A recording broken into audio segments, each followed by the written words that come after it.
안녕하세요. 배우자에게 숨겨진 자식이 있다는 걸 알게 된 30대 여성입니다. 정말 이런 일은 영화나 드라마에서나 나오는 일이라고 생각했어요.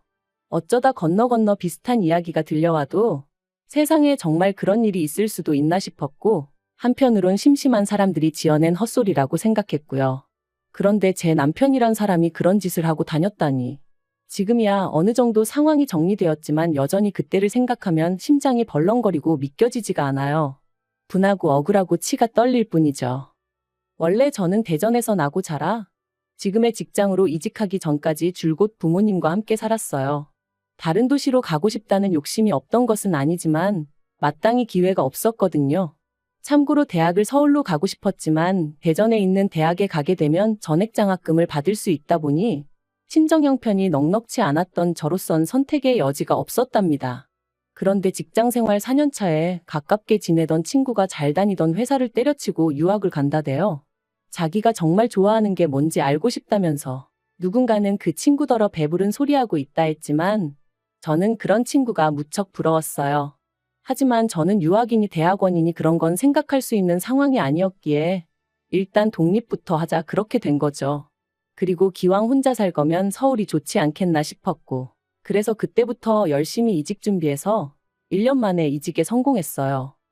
하지만 서울살이는 제 생각만큼 즐겁기만 한 것은 아니었습니다. 맛집이니 분위기 좋은 카페니 하는 곳들은 나 홀로 손님인 저를 반기지 않는 눈치였고, 저도 335 모여 웃고 떠드는 사람들 속에서 혼자 있는 게 영 껄끄러웠죠. 그렇다 보니 주말이 돼도 집에만 있는 날이 많아졌고, 그렇다고 매번 대전에 내려가는 것도 웃기잖아요.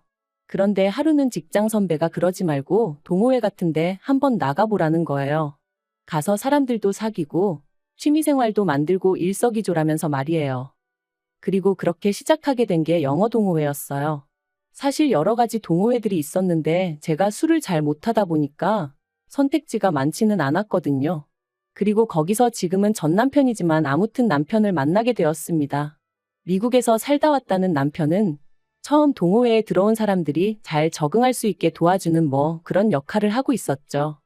남편은 영어도 잘했던 데다가 주변 사람들에게 워낙 자상하다 보니 한마디로 남녀 가리지 않고 인기가 좋았어요. 그리고 워낙 이미지가 좋은 사람이다 보니 저도 지금 생각해보면 딱히 뭘 같이 한 것도 없이 남편이 좋은 사람이라고 생각하게 되었던 것 같아요. 그리고 그런 와중에 남편이 먼저 저에게 관심을 보이기 시작하니 속절없이 빠져들게 되더라고요. 심심하고 지루했던 서울 생활이었지만 남편과 보내는 시간만큼은 유일하게 숨통이 트이는 것 같았죠. 비록 남편이 사귀자고 정식으로 고백을 해오진 않았지만 저희는 어느새 연인 사이가 되어 있었습니다. 그리고 그 무렵 남편이 저에게 정말 미안하다면서 제가 동호회 활동을 그만뒀으면 좋겠다고 하더라고요. 제가 자기랑 사귀는 걸 알면 사람들 입방아에 오르내리게 될 게 뻔한데 그게 얼마나 불편하겠냐면서 말이죠.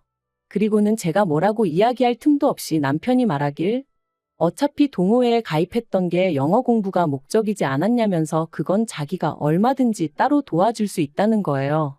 솔직히 뭔가 좀 억울하고 답답한 기분이었지만 어떻게 설득을 해야 할지도 모르겠더라고요.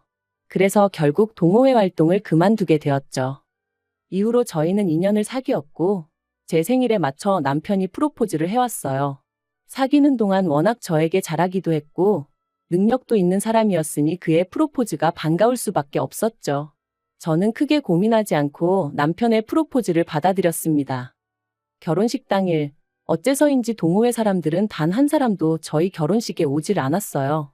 저는 진작에 관뒀다 치더라도 남편은 계속해서 동호회 활동을 하고 있었는데 하객으로 온 사람이 한 명도 없다는 게 너무나 의아했는데 남편이 말하길 동호회 사람들에게 요만큼의 부담도 주고 싶지 않아서 결혼 날짜를 안 알려줬다나요?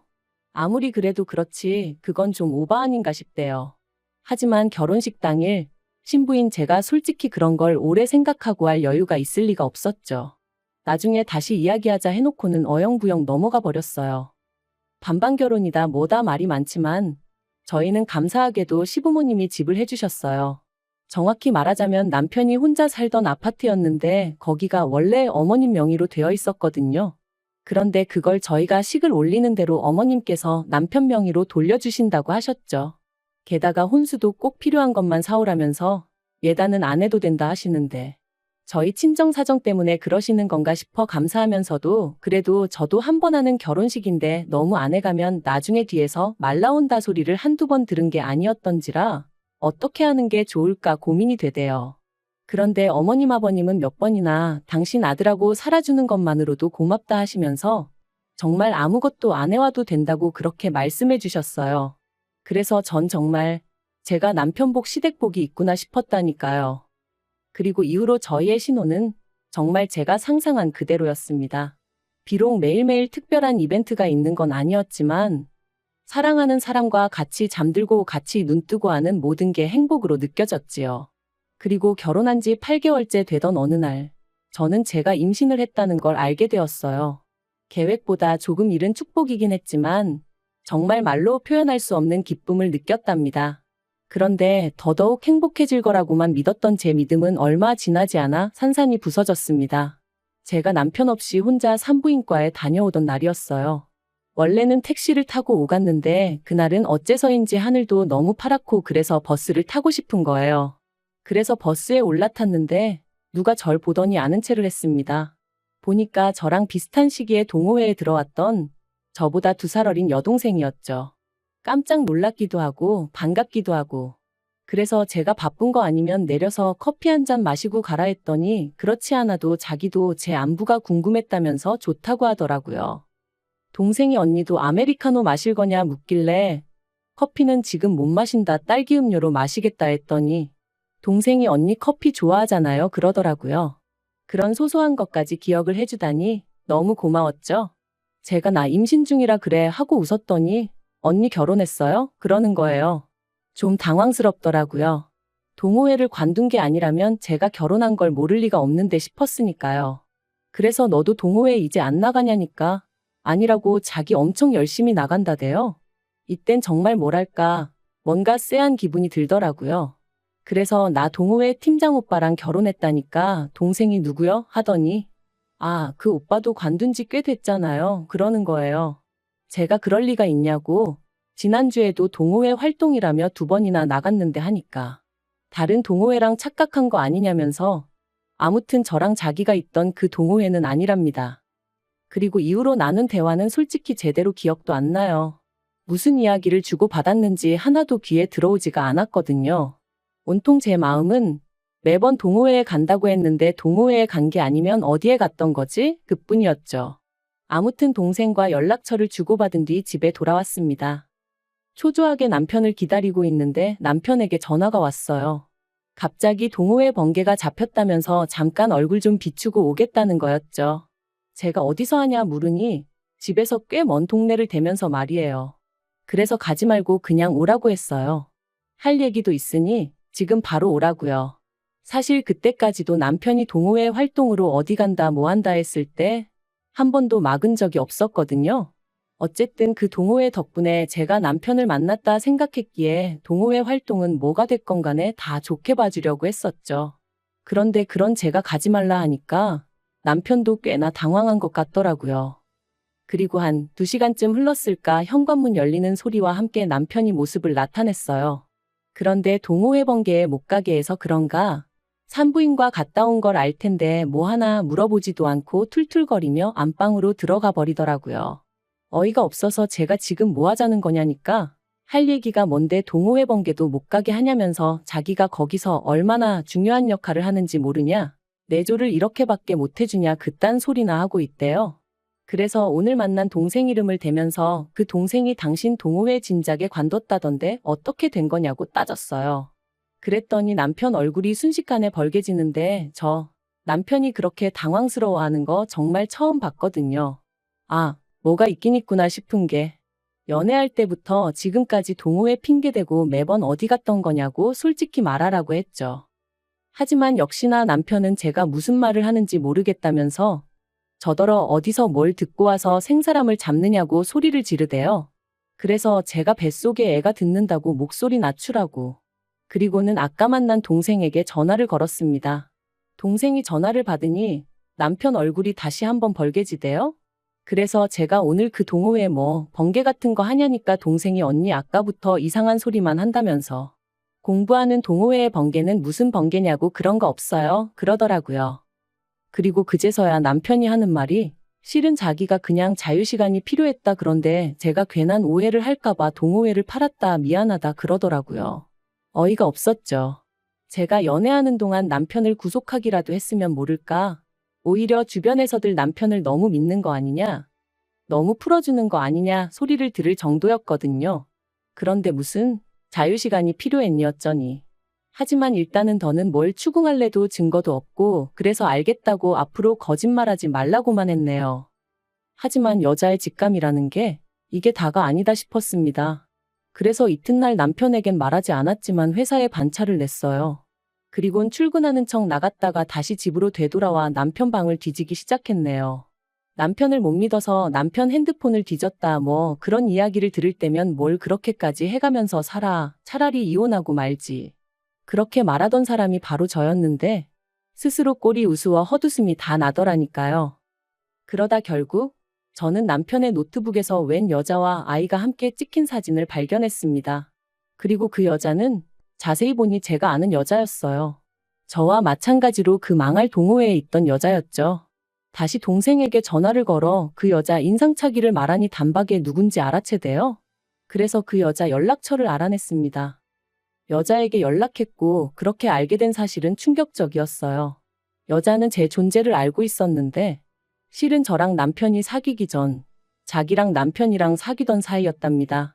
결혼 이야기까지 나왔었는데 저희 시부모님이 반대해서 결국 헤어졌다고요.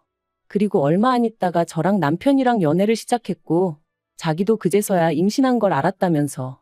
하지만 남편이 저랑은 못 헤어진다 하고 자기는 애아빠가 필요해서 일주일에 한두 번 만나서 아빠 노릇 해주는 조건으로 관계를 이어가고 있는 거라대요.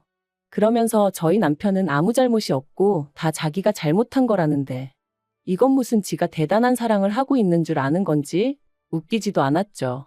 그래서 니들 둘 다 똑같은 XX들이라고 육갑 떨지 말라고 했어요. 그랬더니 자기도 솔직히 저 만나면 하고 싶은 말이 많았는데 참는 거라면서 엄밀히 말해서 자기가 먼저 사귀던 사이니 자기가 본처고 제가 첩 아니냐는 거예요. 이게 미쳤나 싶어서 그럼 네가 나 한번 상간녀로 고소해보라 했습니다. 나는 할 거니까 너도 꼭 해보라고요. 그리고 그날 저녁 아니나 다를까 그 여자로부터 남편도 연락을 받았던 거겠죠. 평소보다 퇴근이 늦더니 현관에서부터 쥐새끼 마냥 제 눈치를 살살 살피더라고요. 그래서 생쇼하지 말라니까. 자기가 어떻게 했으면 좋겠냐는 거예요.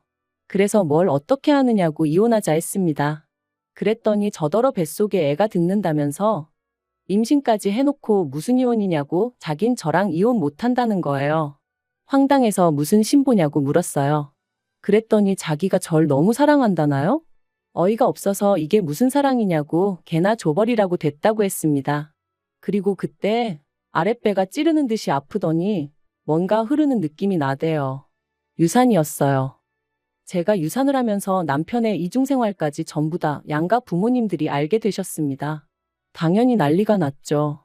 하지만 제가 정말 충격을 받은 건 시부모님이 보이신 행동 때문이었어요. 미안하다 하시면서도 이렇게 된 거 그 여자한테서 당신 핏줄은 데려와야 하지 않겠냐며 저더러 걔 엄마가 되어주라셨거든요. 그게 말이 되냐 제가 소리를 질렀어요. 멀쩡하게 지 엄마가 잘 키우고 있는 애를 왜 어머님이 데려오신다는 거며 그렇다고 한들 제가 그 애를 왜 키우느냐고요.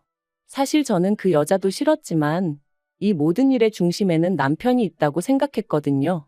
하지만 어머님이 하시는 말씀이 당신이 집도 해줬고 원하면 차도 한 대 뽑아줄 수 있다. 바라는 건 그저 당신 아들한테 좋은 아내 되어주고 애 데려오면 좋은 엄마 되어주고 좋은 며느리까지는 바라지도 않겠다 하지만 그동안 우리 아무 문제 없이 잘 지내지 않았냐. 유산하게 된 건 정말 유감이지만 애는 또 가지면 되는 거니까 하시는데 정말 그전까지는 좋게만 보였던 어머님이 다른 사람처럼 느껴지더라니까요. 당연히 죽어도 싫다고 했고 상간녀 소송하고 이혼 소송하겠다 했어요. 그리고 제 집만 챙겨서 바로 친정부모님이 계신 곳으로 향했죠. 그리고 뭐 소송 결과는 말할 필요도 없이 제가 이겼습니다. 법적으로나 상식적으로나 제가 이기는 게 당연한 일이었죠. 그래서 상간녀로부터 3천 받았고 남편으로부터도 3천 받았습니다.